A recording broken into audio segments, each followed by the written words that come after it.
So hello folks, good morning, good afternoon, good evening, good night, wherever you may be in the world. It's later morning here where I am. But besides that, I'm just going to do a quick discussion about what's going on with Hungary here.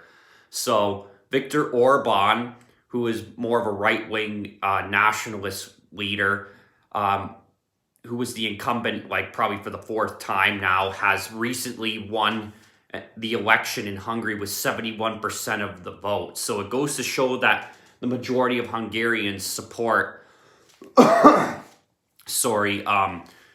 job that he's doing and that his party is doing. But there's a big beef going on right now between the European Union and, Viktor Orban and his party in Hungary.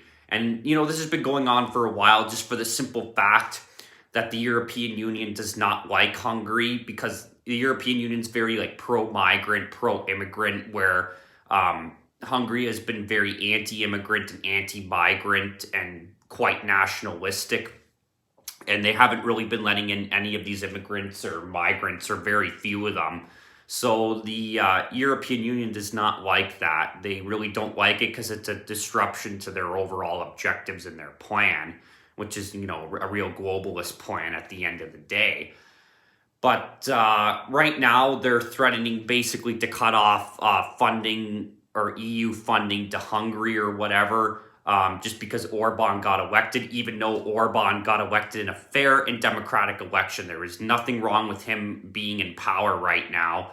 And the European Union is making a huge mistake by potentially cutting off Hungary, because this is just going to move Hungary more towards Russia. And what's happening right now in the world is countries are starting to choose sides more. Like I said in my other video from last night, is you have the potential of India even moving more towards China and Russia. And if the European Union and NATO and the United States lose Hungary as an ally, and Hungary moves more towards Russia, then, that's a very key geographical area that they're losing for this war, and for military-wise as well. Just because, as I said, it's right smack dab in the middle of Europe. So, that would be a great place to put military bases in and for strategic purposes and, etc.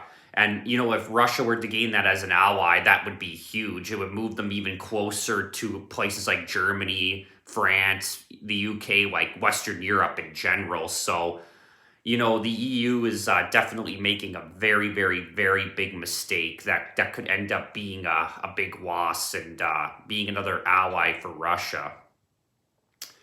So that's basically how I see it with that situation. And yeah, that's about it for this video. Have a great day. I hope to actually, on one more note, talk a little bit more about Canadian politics and some bills that are trying to be passed right now. Should get around to it later today. But yeah, that's it for now.